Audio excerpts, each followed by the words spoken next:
జ్ఞానయోగం వ్యాసపీఠం బహువేదశాస్త్రం బోధామృతహిత శ్రీమన్నారాయణం శివగౌరీ సంభాషిత సకల పురాణం అష్టాక్షరి పంచాక్షరి మంత్రావరణం అఖిల దేవతా సంస్తుతి పారాయణం జయ మంగళకరమీ ప్రవచన శ్రవణం అనుదినము శుభము సుఖము జీవన గమనం దేవరాగం జ్ఞానయోగం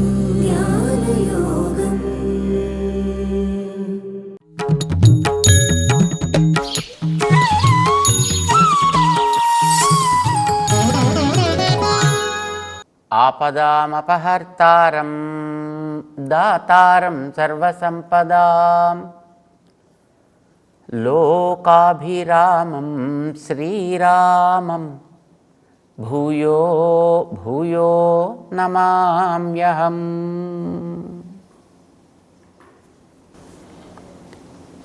జై శ్రీమన్నారాయణ.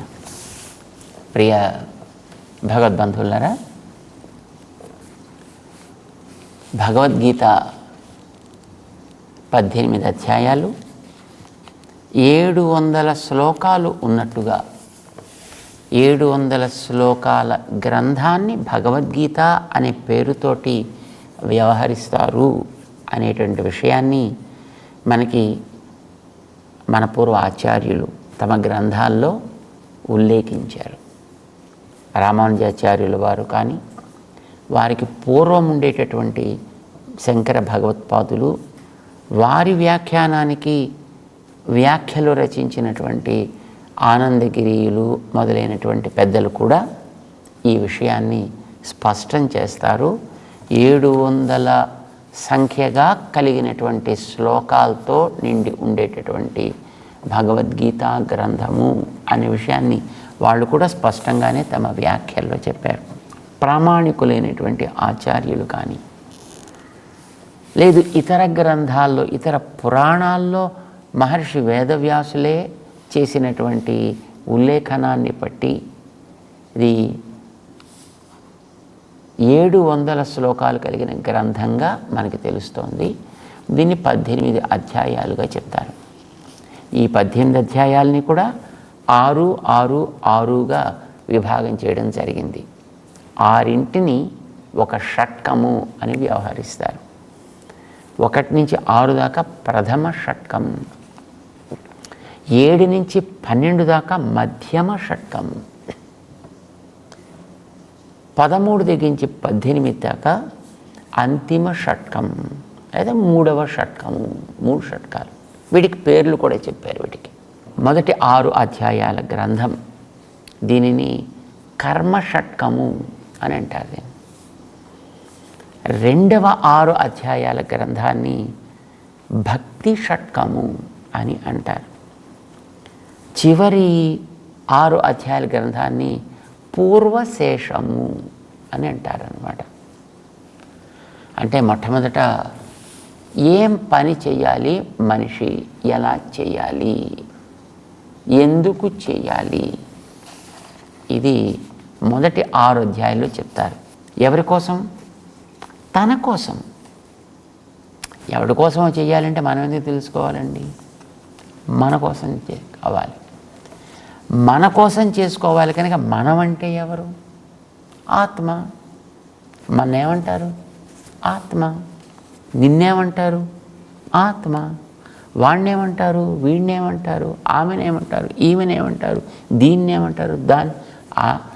కనిపించే ప్రతి వస్తువుకి ఆ పేరు రావడానికి కారణం ఆత్మ. కనిపించే ఆకృతికి దేహము లేక శరీరము అని పేరు. ఈ పేరుతో దాన్ని అలా నిలబెట్టినది ఆ లోపల ఉండేటటువంటి ఆత్మ. అంచేత నేను అంటే ఆత్మే.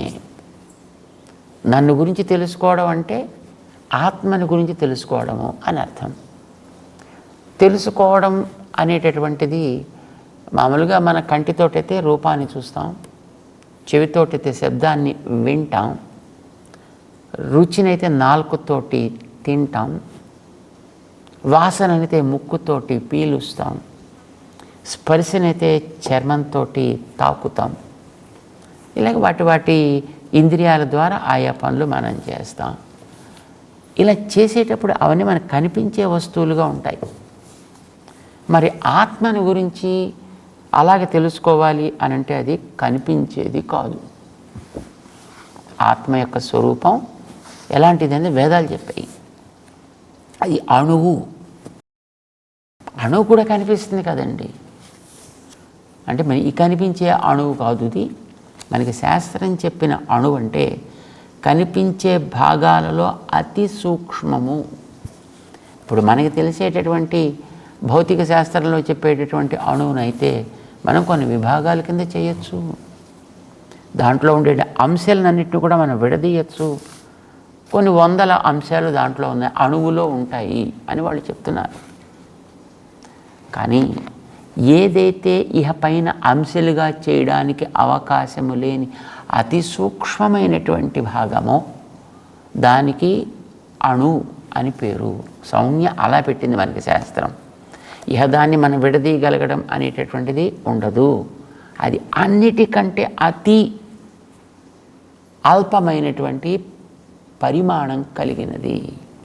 దాన్ని అణువు అని పేరు పెట్టారు. అది ఆత్మ. ఆత్మ కంటే ఇహ చిన్నదనేది ఏది ఉండదు. మిగతావన్నీ కూడా ఆత్మ లోపల ప్రవేశించగలిగేట్టుగానే ఉంటాయి. అందుచేత అవన్నీ కూడా ఆత్మకి శరీరాలు అవుతాయి, లేక దేహాలు అవుతాయి.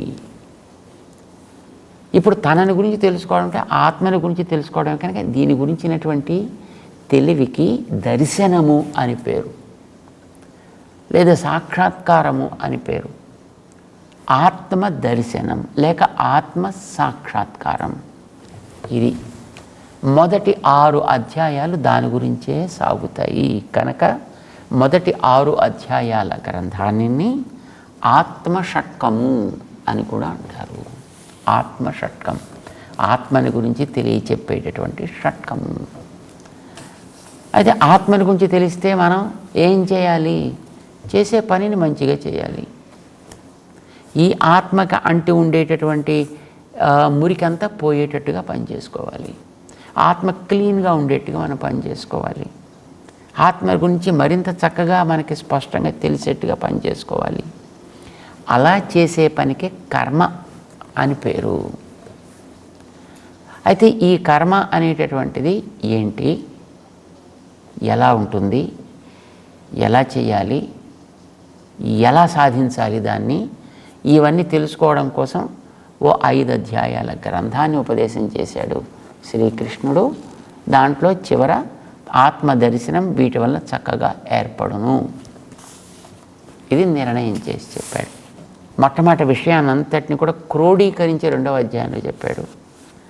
కర్మని విడదీసి 3వ అధ్యాయంలో చెప్పాడు. కర్మ అంటే చేసేటువంటి పని అని అనుకున్నాం కదా. మరి పని చెయ్యాలంటే ఎలా చేయాలో తెలియాలి.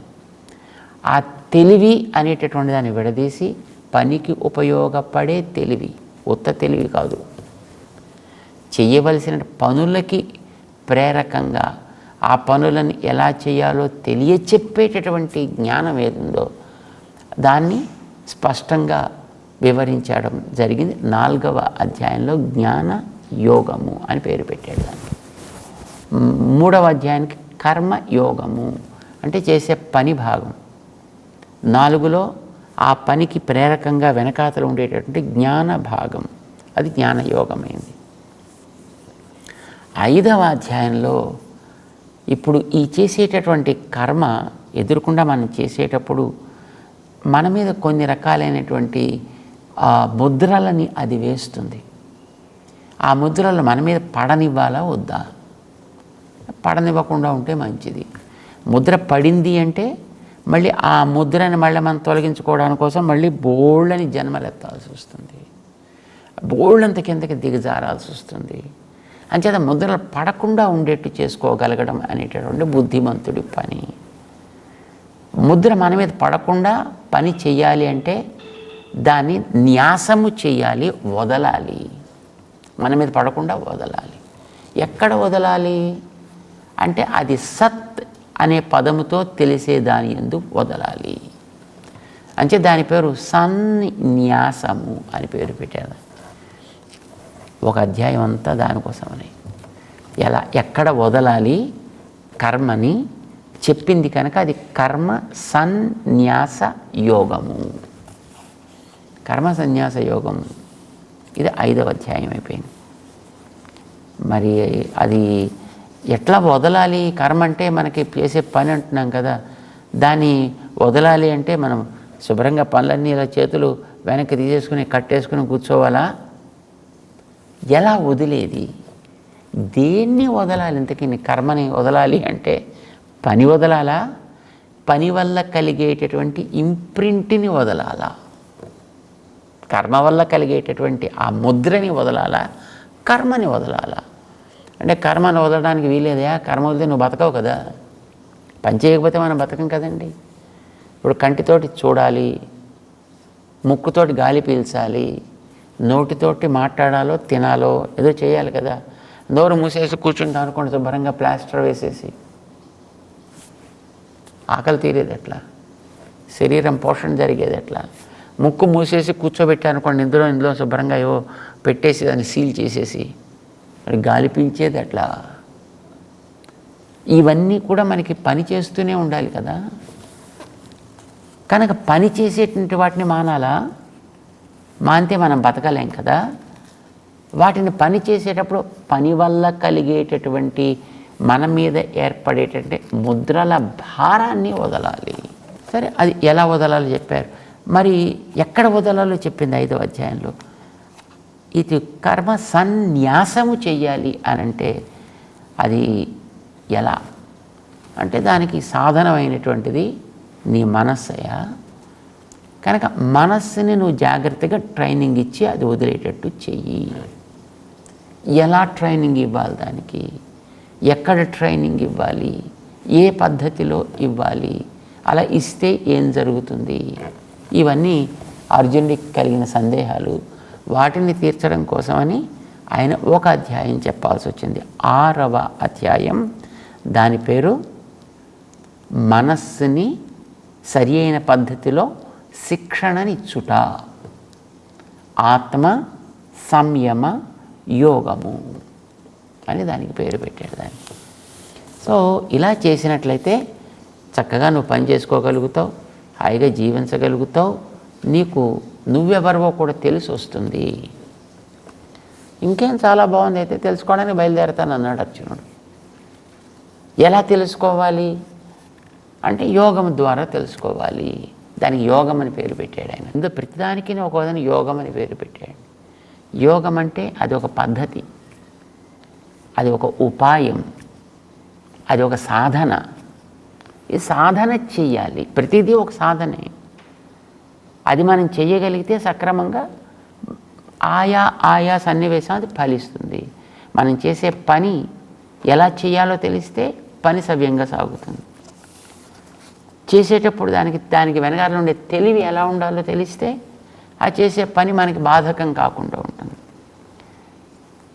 ఇలాగా ఉండేటువంటి దానికి యోగము అని పేరు. 18 అధ్యాయాలకి 18 యోగాలని పేర్లు ఉన్నాయి. కనుక 18 సాధనాలు. ఇవన్నీ ఒక్కొక్కటి ఒక్కొక్క సాధనం.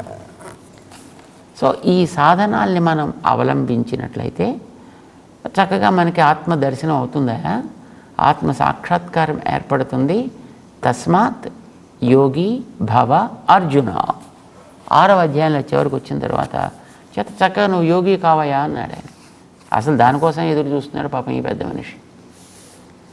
ఎప్పుడు యుద్ధం మానేసి చక్కగా వెళ్ళిపోమంటాడా అని. సరే అన్నాడు, యోగి భవ, హాయిగా యోగి కావయా అన్నాడు ఆయన. ఓ అయిపోతానైతే యోగిని. వెంటనే బయలుదేరాడు పాపం. చక్కగా పంచి కండువా వేసుకుని ఆయన ఎక్కడో చోట ఓ చెట్టు వెతుక్కొని కింద కూర్చుని తపస్సు చేసుకుందా అన్నట్టుగా బయలుదేరాడు అర్జునుడు. ఎలా పిలిచాడు ఆయన. నువ్వు యోగి అంటే ఇలా అనుకుంటున్నావు, చాలా బాగుంది, కానీ యోగం చేసే వాళ్ళందరంటే నాకు ఇష్టం కాదు సుమా అని చెప్పాడు ఆయన. ఎందుకని? యోగినామపి సర్వేషాం మద్గతేన అంతరాత్మన శ్రద్ధావాన్ భజతే యో మాం సమ్మే యుక్తతమో మత. యోగులు చాలామంది ఉండొచ్చును, కానీ వాళ్ళందరిలోకి కూడా మద్గతేన అంతరాత్మన, నీకు ఆత్మదర్శనం కావాలని చెప్పాం కదా. ఆత్మదర్శనం అంటే ఆత్మని స్పష్టంగా తెలుసుకోవడం అని కదా. ఇప్పుడు నీకు గ్లాసు నిండా చెరుకు రసం ఇచ్చారనుకోండి తాగమని, మంచి వేసవికాలంలో మధ్యాహ్నం వేళ, ఆహా ఎంత బాగుందండి తాగావు, సంతోషం. తాగినప్పుడు ఆనందంగానే ఉంది, కానీ ఇది మళ్ళీ మళ్ళీ తాగాలని అనిపిస్తే ఏం చేయాలో తెలియాలి కదా. చెరుకు రసం ఎక్కడి నుంచి వస్తుంది, ఎలా వస్తుంది, అది ఎక్కడ పండుతుంది, ఎలా పండుతుంది. పోనీ ఒకవేళ అవన్నీ తెలుసుకోకపోయినా నీ గ్లాసు ఖాళీ అయితే మళ్ళీ అందరూ పోసేవాడో కూడా తెలియాలి కదా అని, వాడు ఎలా పోస్తాడో కూడా తెలియాలి కదా. దానికైనా పైసలు ఇవ్వాల్సి వస్తే ఆ పైసలు ఎక్కడి నుంచి తెచ్చుకోవాలో కూడా తెలియాలి కదా. వస్తువు మీద మనకి ఆశ ఉండడంతో పాటు ఆ వస్తువుని నువ్వు పొందాలనుకున్నప్పుడు దాంతోపాటు వచ్చేటటువంటి సాధక బాధకాలు ఏమిటో కూడా తెలుసుకోవాలి. అందుచేత నీకు ఆత్మదర్శనం కావడం అని అంటే ఇప్పుడు ఇక్కడ ఉండేటటువంటి ఈ ఆత్మ అంటే ఇప్పుడు ఈ శరీరంలో ఉండేటటువంటి ఒక ఆత్మ ఎందుకు వచ్చింది ఇక్కడికి, అది అంత సూక్ష్మమైనటువంటిది, ఇంత స్థూలంగా కనిపించేటువంటి దీంట్లోకి ఎందుకు వచ్చి తగులుకుంది, ఇక్కడికి వచ్చి ఎందుకు అది బాధపడుతోంది. మనకి జీవితం ఎప్పుడూ అనుకూలంగానే ఉండదు కదండి. అనుకున్నవన్నీ అనుకుంటే జరిగిపోతుంటాయి, మనకి అన్నీ మనకి మంచిగానే అనిపిస్తాయి, కావు కదా. ఎందుకు కావటం లేదు, అనుకున్నట్టు ఎందుకు జాగట్లేదు. మనం కొన్ని ప్రాణుల్ని చూస్తున్నాం, కొన్ని హాయిగా ఆకాశంలో ఎగిరిపోతున్నాయి, మనకి ఎగిరితే బాగుండు అనిపిస్తుంది. కొన్ని నీళ్ళలో శుభ్రంగా అలాగ కిందకి పోతున్నాయి, మనకు కూడా అలా పోతే బాగుండు అనిపిస్తుంది, పోతే బాగుంటుంది అనిపిస్తుంది, పోవచ్చు. అయితే మళ్ళీ ఎలా తేల్తాం అనేది ప్రశ్న. ప్రాణంతో తేల్తామా, ప్రాణం పోయి తేల్తామా అనేది ప్రశ్న. చేపలు లాంటివి నీళ్ళలో కిందకి పోయినా హాయిగా మళ్ళీ పైకి తిరిగి వచ్చి బాగానే తిరుగుతాయి. అంటే నీళ్ళల్లో తిరుగుతూ కూడా ఆ నీళ్ళల్లో గాలి పీల్చుకోగలుగుతున్నాయి అవి. కానీ మనకలా నీళ్ళలో పోతే గాలి పీల్చుకోవడానికి చేత కావట్లేదు కదా, ఎందుకో తెలియదు. అందులోకి మనం పోతే మళ్ళీ తిరిగి ప్రాణాలతో బయటికి రాలేమేమో. కనుక పోయినా మళ్ళీ తిరిగి రావాలంటే ఏం చేయాలో ఇప్పుడు మన వాళ్ళు దానికోసం ఒక పెద్ద ఆక్సిజను, దానికోసం మళ్ళీ ఒక పెద్ద కవరు, దానికి వెనకాతల కొన్ని సిలిండర్సు, ఇలాంటివన్నీ పెట్టుకుని దాంతో వాళ్ళు జాగ్రత్తగా మళ్ళీ వెళ్ళి బయటికి రావడం అని చేస్తుంటారు. ఎలా చెయ్యాలి ఆ చేయదలుచుకున్న పనిని అనేటటువంటిది తెలియాలి. సో ఏదైనా ఆత్మ అనేటటువంటిది ఇందులోకి వచ్చి ఇక్కడ ఉంది, కొంతకాలం తర్వాత మళ్ళీ ఇందులో ఉండట్లేదు, పోతోంది.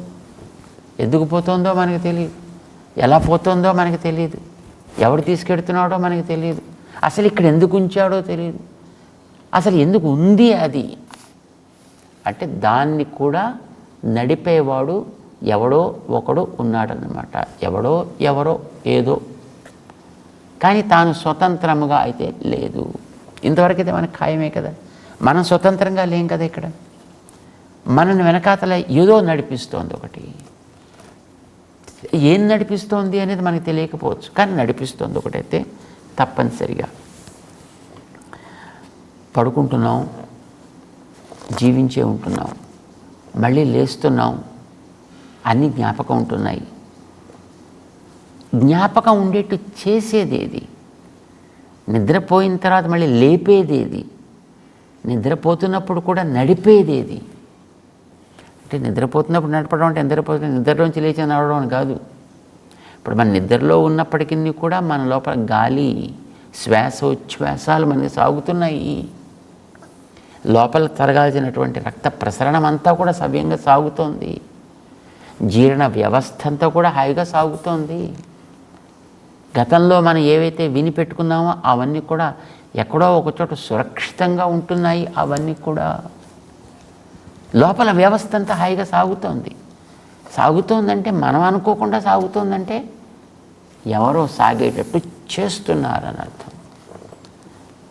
మనని గురించి తెలుసుకోవడం అంటే నేను, నన్ను నడిపేటటువంటి ఆ వెనకాతల వ్యవస్థ ఏమి, అది తెలుసుకోవడం ఎందుకు అవసరం అసలు?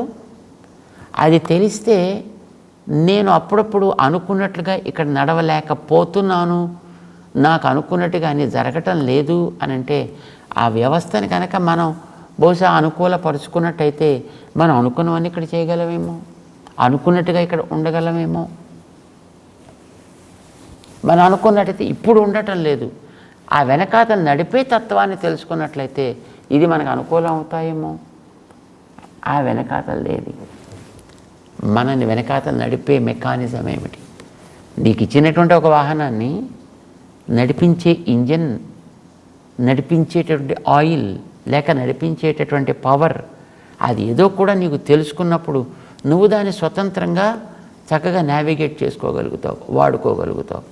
లేదా దాన్ని ఎక్కడ ఆగిపోతే అక్కడ పారేసి పోవలసి వస్తుంది. అయ్యో ఎంతో విలువైనది అలా ఎక్కడో పారేసిపోతే ఎట్లా? కనుక అన్నీ సమగ్రంగా తెలియకపోవచ్చు, రైట్? ఇంజిన్ యొక్క మెకానిజం అంతా మనకి రాకపోవచ్చు, నో ప్రాబ్లం. టైర్స్ గురించిన మెకానిజం అంతా మనకి తెలియకపోవచ్చు, నో ప్రాబ్లం. కనుక ఎప్పుడైనా టైర్ ఫ్లాట్ అయితే ఎలా మార్చుకోవాలో తెలియాలి, ఎప్పుడైనా ఇంజిన్ డ్యామేజ్ అయితే కనీసం ఏం చేసుకోవాలో తెలియాలి, ఆయిల్ అయిపోతే ఎట్లా పోసుకోవాలో తెలియాలి. వాళ్ళు ఏదో పోసుకోవాలి కదా అని ఏదో తీసుకెళ్ళి మన ఇంట్లో కొబ్బరి నూనె ఇంత 2 సీసాలు దొరికింది కదా అని పట్టుకొచ్చి దాంట్లో పోసేయకూడదు. ఏది పోయాలో తెలుసుకోవాలి, అది ఎట్లా నడిపిస్తుందో తెలుసుకోవాలి. ఇవన్నీ మనకు తెలియాలి కదా. కనీసం వాటి గురించి ఇంకా సమగ్ర వివరం తెలియడం అనేటువంటి తర్వాత విషయం. కనీసం తెలుసుకోవాల్సిన కూడా నీకు తెలిస్తేనే నీకు ఆ స్కూటర్ గురించి సరిగ్గా తెలిసినట్లు లెక్క. అట్లాగే ఆత్మ గురించి తెలియడం అని అంటే ఈ ఆత్మ అనే నేను ఇక్కడికి ఎక్కడి నుంచి వచ్చా, ఎందుకు వచ్చా, ఎవరు తెచ్చారు, ఎలా పెట్టారు, ఎలా ఉన్నాను నేను ఇక్కడ, ఎలా వెడతాను ఇక్కడి నుంచి. పెడుతున్నాడు కదా, ఒకనాడైతే వెళ్ళిపోతున్నాడు, అయ్యో పోయాడండి పాపం అని అంటున్నారు మిగతా వాళ్ళంతా. ఇక్కడ మిగిలిందేదో దాన్ని నలుగురు కలిసి జాగ్రత్తగా దాని మీద కట్టేసి జాగ్రత్తగా రామ్ నామ్ సత్య అంటూ తీసుకుపోతున్నారు. తర్వాత దాన్ని ఏదో రకంగా డిస్పోజ్ ఆఫ్ చేస్తున్నారు. దాన్ని నేలలో పాతేసో, నిప్పుల్లో కాల్చేసో, నీళ్ళల్లో వేసేసో, లేకపోతే ఎక్కడ ఇంకో దానికి దేనికో వినియోగం చేసో అయితే దాన్ని డిస్పోజ్ ఆఫ్ చేస్తున్నారు. కనుక ఈ కనిపించేదొకటి, నడిపించేదొకటి. ఈ నడిపించే దాని వెనకాతల ఉండేటటువంటి, దాన్ని నడిపించేటటువంటి తత్వం ఏమిటో కూడా తెలుసుకున్నప్పుడే, దాని గురించినటువంటి ఒక కనీసపు అవగాహన కలిగినప్పుడే నీకు నిన్ను గురించి తెలిసింది అని అర్థం. నీకు ఆత్మసాక్షాత్కారం యొక్క ప్రయోజనం నెరవేరింది అని అర్థం. నేనంటే ఆత్మని, నేనంటే జ్ఞానము అని మాత్రం తెలిసిపోయి ఊరుకుంది అనుకోండి, ఏం లాభం? నీకు రేపొద్దున తిండి పెట్టేది ఎవరు? నీకు రేపొద్దున గాలి పీల్చుకోవడానికి అవకాశం కలిగించేది ఎవరు? నన్ను గురించి తెలుసుకోవడం అంటే నా వెనకాతలు నడిపించేటటువంటి విధానాన్ని కూడా తెలుసుకుంటూ తెలియడమే అసలైనటువంటి తెలివి. ఇది చెప్పాలి అర్జునుడికి. ఆ వెనకాతలు నడిపించే తత్వాన్ని నేనయ్యా అని చెప్పాలి. అది కృష్ణుడు, ఆయన నడిపిస్తున్నాడు. అందుకోసమని 6వ అధ్యాయంలో చివరికి వచ్చిన తర్వాత ఒక మాట చెప్పాడు ఆయన. ఆత్మదర్శనం పొందేవాడిని యోగి అని అన్నాం కదా, నాకు కావాల్సిన యోగి కావడం కదా, పరమయోగివి కావాలి.